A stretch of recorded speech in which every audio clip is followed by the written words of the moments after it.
Hello everyone, आप देख रहे हैं study and others activities channel. आज हम पढ़ेंगे चैप्टर 7 दान का हिसाब। इसके आज हम क्वेश्चन आंसर्स करेंगे। कहानी से प्रश्न नंबर का, राजा किसी को भी दान क्यों नहीं देना चाहता था? तो इसका उत्तर होगा, राजा अपनी सुख सुविधा पर तो बहुत खर्च करता था, लेकिन दूसरों के लिए बहुत कंजूस था, इसलिए वह किसी को भी दान नहीं देना चाहता था। प्रश्न नंबर ख, राज दरबार के लोग मन ही मन राजा को बुरा कहते थे, लेकिन वे राजा का विरोध क्यों नहीं कर पाते थे? तो इसका उत्तर होगा, वे राजा का विरोध नहीं कर पाते थे, वे राजा से बहुत डरते थे। उन्हें इस बात का डर था कि राजा कहीं उन्हें दंड ना दे बैठे। प्रश्न नंबर ग, राजसभा में सज्जन और विद्वान लोग क्यों नहीं जाते थे? तो इसका उत्तर होगा, राजसभा में सज्जन और विद्वान लोग इसलिए नहीं जाते थे क्योंकि वहाँ पर उनका सत्कार बिल्कुल नहीं होता था। प्रश्न नंबर घ, सन्यासी ने सीधे सीधे शब्दों में भिक्षा क्यों नहीं मांग ली? तो इसका उत्तर होगा, यदि सन्यासी सीधे सीधे शब्दों में भिक्षा मांगता तो राजा इतनी बड़ी रकम देने के लिए कभी तैयार नहीं होता। ऐसे सन्यासी ने ऐसे तरीके से भिक्षा मांगी कि राजा ने उसे बहुत छोटी रकम समझ बैठा। अब देखिए प्रश्न नंबर ड, राजा को सन्यासी के आगे गिड़गिड़ाने की जरूरत क्यों पड़ी? तो इसका उत्तर होगा, राजा ने सन्यासी को भिक्षा देने का जो वचन दिया था, उसके अनुसार उसके खजाने से 10 लाख खजाने से भी अधिक रुपए निकल जाते और राजा दिवालिया हो जाता। राजकोष बचाने के लिए उसे सन्यासी के आगे गिड़गिड़ाने की जरूरत पड़ी। अब आगे देखिए, अंदाज अपना अपना से। नीचे दिए गए वाक्यों को किस तरह से कहोगे? देखिए, इसमें का है, दान के वक्त उसकी मुट्ठी बंद हो जाती थी, तो आप इसको किस तरीके से वाक्य में बोलेंगे? दान के समय में कंजूसी करने लगते थे। ठीक है। प्रश्न अब इसमें खा है, हिसाब देखकर मंत्री का चेहरा फीका पड़ गया। तो इसका आंसर क्या होगा? हिसाब देखकर मंत्री घबरा गया। गा है, हिसाब देखकर मंत्री का चेहरा गा, सन्यासी की बात सुनकर सभी की जान में जान आई। तो इसका क्या होगा उत्तर? सन्यासी की बात सुनकर सभी को राहत महसूस हुई। अब घ, लाखों रुपए राजकोष में मौजूद हैं, जैसे धन का सागर हो। तो इसका उत्तर होगा, राजकोष में धन के सागर मानो लाखों रुपए मौजूद हैं। अब आगे देखिए, साथी हाथ बढ़ाना। कभी कभी कुछ इलाकों में बारिश बिल्कुल भी नहीं होती, नदी नाले तालाब सब सूख जाते हैं, फसलों के लिए पानी नहीं मिलता, खेत सूख जाते हैं, पशु पक्षी जानवर लोग भूखे मरने लगते हैं। ऐसे समय में वहाँ रहने वाले लोगों को मदद की ज़रूरत होती है। तुम भी लोगों की मदद ज़रूर कर सकते हो। सोचकर बताओ, तुम अकाल में परेशान लोगों की मदद कैसे करोगे? तो बेटा इसका आंसर आप क्या लिखेंगे? देखिए, अकाल में परेशान लोगों की मदद के लिए मैं अपनी कक्षा के सारे बच्चों को इकट्ठा करूंगा। हम सब मिलकर पैसे इकट्ठा करेंगे और से खाने पीने की चीज़ें खरीदकर वहां तक पहुंचाएंगे। हम बड़े लोगों से भी प्रार्थना करेंगे कि वह उनकी मदद करें। आगे देखिए, जिम्मेदारी अपनी अपनी। तुम्हारे विचार से राज दरबार में किसकी क्या क्या जिम्मेदारियां होंगी? देखिए, मंत्री की जिम्मेदारी क्या होगी? मंत्री पूरे राज्य की देखरेख करता है। वह हर मामले में राजा को सलाह देता है, जिससे राजकाल अच्छी तरह से चलता रहे।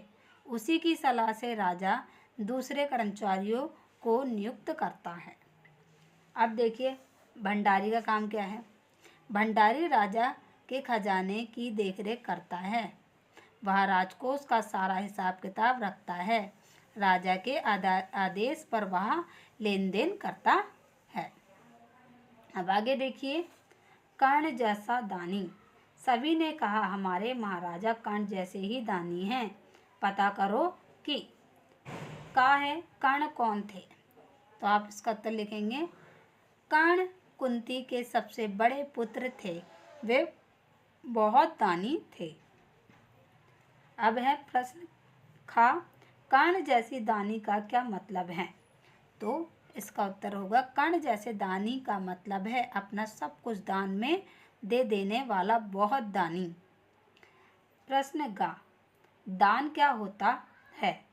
तो आप इसका उत्तर लिखेंगे जब किसी ज़रूरतमंद को कोई चीज़ की रात में दे दी जाए तो उसे दान कहा जाता है। अब है प्रश्न घा किन किन कारणों से लोग दान करते हैं। तो आप इसका उत्तर लिखेंगे दूसरों की मदद करने के लिए लोग दान करते हैं। कुछ लोग नाम कमाने के लिए दान करते हैं। कुछ लोग पुण्य कमाने के लिए दान करते हैं। अब आगे देखिए कहानी और तुम।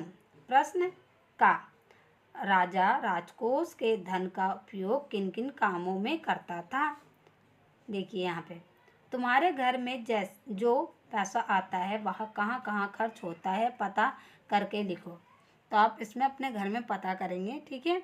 मैं तब भी आपको इसका आंसर बता देती हूँ।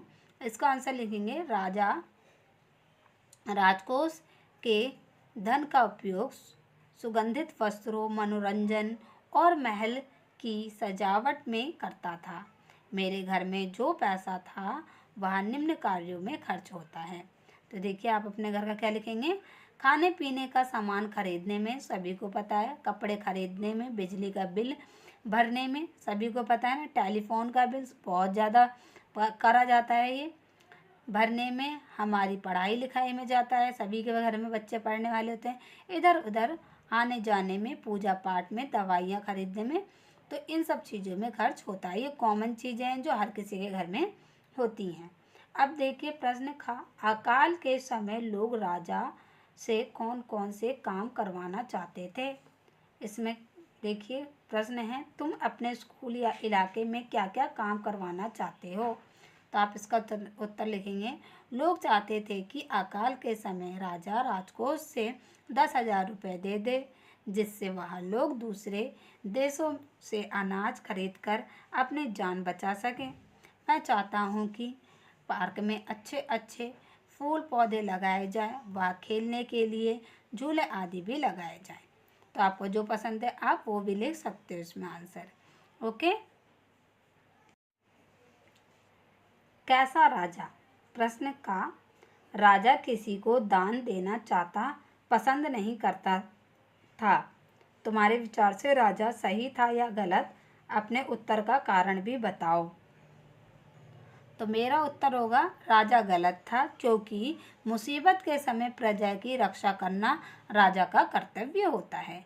जिसने ये कहानी पढ़ी होगी सभी को पता होगा कि राजा सही था कि गलत था। अब देखिए प्रश्न खा राजा दान देने के अलावा और किन किन तरीकों से लोगों की सहायता कर सकता था। तो आप इसका उत्तर लिखेंगे राजा आज अपने भंडार से लोगों में अनाज बांट सकता था। वह गांव में कुएं और नहर खुदवा सकता था जिसके भविष्य में अकाल की नौबत ही ना आए। तो राजा ये कर सकता था। अब आगे देखिए पूर्व और पूर्व। पूर्वी सीमा के लोग भूखे प्यासे मरने लगे का प्रश्न। पूर्व शब्द के दो अर्थ हैं। पूर्व एक दिशा है। पूर्व यानी कि पहले दो मतलब है। एक तो दिशा है और पूर्व में क्या होता है पहले। अब आगे देखिए नीचे ऐसे ही कुछ और शब्द दिए गए हैं जिनके दो दो अर्थ हैं। इनका प्रयोग करते हुए दो दो वाक्य बनाओ। तो देखिए जल, यहाँ पे लिखा जल का प्रयोग, गर्म पानी गिरने से उसका हाथ जल गया। और देखिए दूसरा क्या है, समुद्र के चारों ओर जल ही जल होता है। ठीक है, अब नेक्स्ट देखिए, मन कोयल को देखकर मेरा मन खुश हो गया। अब दूसरा क्या बनेगा, बाजार जाकर चार मन गेहूं ले आओ। ओके, नेक्स्ट मगर, नदी में मगर बहुत होते हैं। दूसरा क्या बनेगा, उसने बहुत मेहनत की मगर पास नहीं हो पाया। नेक्स्ट है खा, नीचे 4 दिशाओं के नाम लिखे हैं। तुम्हारे घर और स्कूल के आसपास इन दिशाओं में क्या क्या है, तालिका भरो। तो देखिए बच्चों, यहाँ पे आपको दिशा दे रखी है, ये पूरब पश्चिम उत्तर दक्षिण, और यहाँ घर के पास और स्कूल के पास। जैसे मेरा स्कूल पड़ता है, ठीक है, और पूरब दिशा में पड़ता है, तो घर के पास में क्या है, बाजार और दुकान है। स्कूल के पास में क्या है, दुकान है। पश्चिम में क्या है, हमारे जंगल है, और स्कूल के पास क्या है, बाजार है। उत्तर में क्या है, पहाड़ है, और स्कूल के पास कुछ नहीं है। दक्षिण में क्या है, कंपनी है, और स्कूल के पास कुछ नहीं है।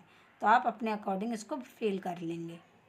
तो ये चैप्टर आपका कंप्लीट हो गया। आई होप आपको पसंद आया होगा, वीडियो हेल्पफुल रही होगी। वीडियो हेल्पफुल रही तो प्लीज़ चैनल को सब्सक्राइब करें और बेल आइकन जरूर दबाएं ऐसे आने वाली वीडियोज़ के लिए। Thank you. अब हम नेक्स्ट वीडियो में मिलेंगे।